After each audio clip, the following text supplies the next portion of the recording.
Morning, everybody. Welcome back to Black Diamond Farm. So this morning we're just down checking cows. And you see everybody's up front eating this morning. Nothing really too big going on today. We got to pull a manure sample so we can kind of see what's in our manure. That way we know, should we spread fertilizer? Shouldn't we? I think it's gonna be more like we shouldn't because we can't afford it type deal with inflation. So I'm just checking cows, make sure nobody's calved. We're still just a whisker early on calving, but you never know, they could drop it just like a human, drop it a couple weeks early. So I guess we'll see what happens here. But there's no calves down here this morning. Like I said, Rosie and Butters are the ones we're watching. And I can see Butters up here eating. I can see Rosie out in the back laying down. So I know they're not, neither one of them are calving. So stick around. Like I said, we just got to be a short little video today. Nothing special. Got to pull our sample and we'll go from there.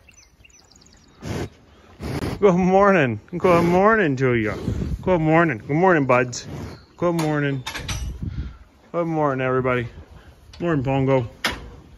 Good morning. Oh, look at you, Goober. You're not supposed to put your head there. Yeah, there you go. Get it out of there. Yes. Oh, good heavens. So these little girls here, you can see the little yellow things there in their nose. Those are weaning rings. So basically what those do is they make it so that way they're not sucking on mom. They still wiggle around, you know, so they're not in there. They're in there tight in their nose, but they're not in there too tight. And you see he has one as well. The biggest reason for that is he likes to nurse, even though he's well old enough not to. He still does. Anyways, these girls have them. All last year's heifers have them.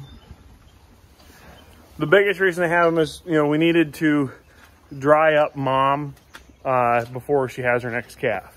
We didn't need them nursing on her continuously. We need mom to be able to have a break before she calves. So we put those in here, I don't know, probably 3 weeks now-ish, give or take.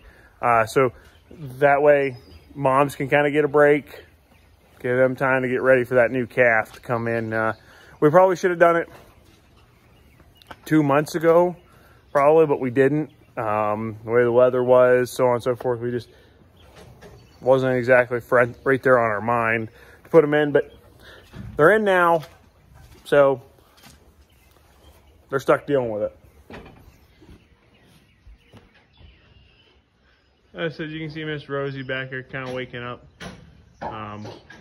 No calf back there. We're getting closer and closer day by day, but not today, I guess. At least not this morning.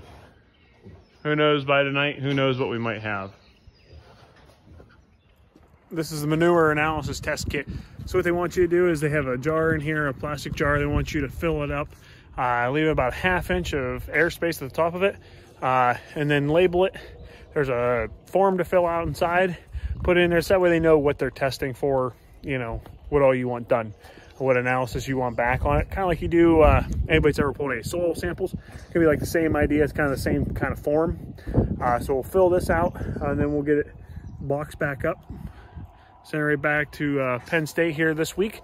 And who knows, get our results here in a few weeks. That way we kind of know what's in there, how many pounds of nitrogen's in there, how many pounds of phosphorus and potassium, so on and so forth. Those are just all things when you get dry fertilizer and you have it mixed, those are what would normally be in there. Granted, there's going to be less nitrogen in this than there would be going and getting urea, of course, but this is free. It doesn't cost any money. We already fed the cows, so it's already come out the back end. So we'll get that done. We'll get everything mixed up for the sample and we'll go from there. Now that we have the manure mixed, what we'll do is we're gonna throw it in our sample container. What they say is to fill this up, to leave 1/2 inch of airspace at the top. That's what the instructions said. So what we're gonna do is we're gonna kind of pick and prod our way through this manure sample. We mix it up real well. So what we'll do is we'll pick a whole bunch of stuff out of it, stuff it down in this thing so that way they can test it.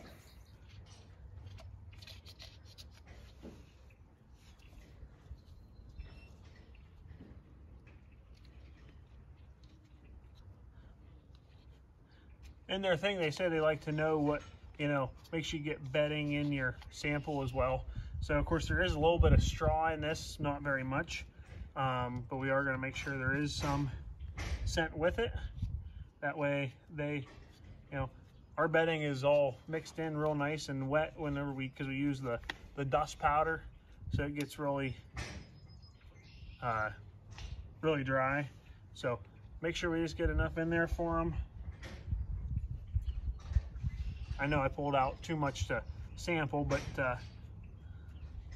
there we go. Hopefully that'll be enough for them. Let's do an extra. There we go. It's all packed in real nice. We'll get this thing boxed up and get it sent out. Here is the basic form. Your name, a whole bunch of other stuff. We're gonna do the manure test 1, so $32. Well, of course we are beef cattle. Let's see what else is in here. Basically, one basic scenarios of what you want your yield to be. Alfalfa, clover, soybeans, dairy, and then when you're going to be applicating. Of course, we're going to be applicating in the spring here, so that's what then they have several different scenarios. That way, if you're putting on different fields, and of course, this will go in the box as well. Well, at least we got a couple things done today. We got a manure sample done, mixed ups, and then we got it taken down to the post office, got it sent out, so that's done. Check calves. It was just pretty much a routine day here. Nothing extravagant, nothing major, right, by any stretch.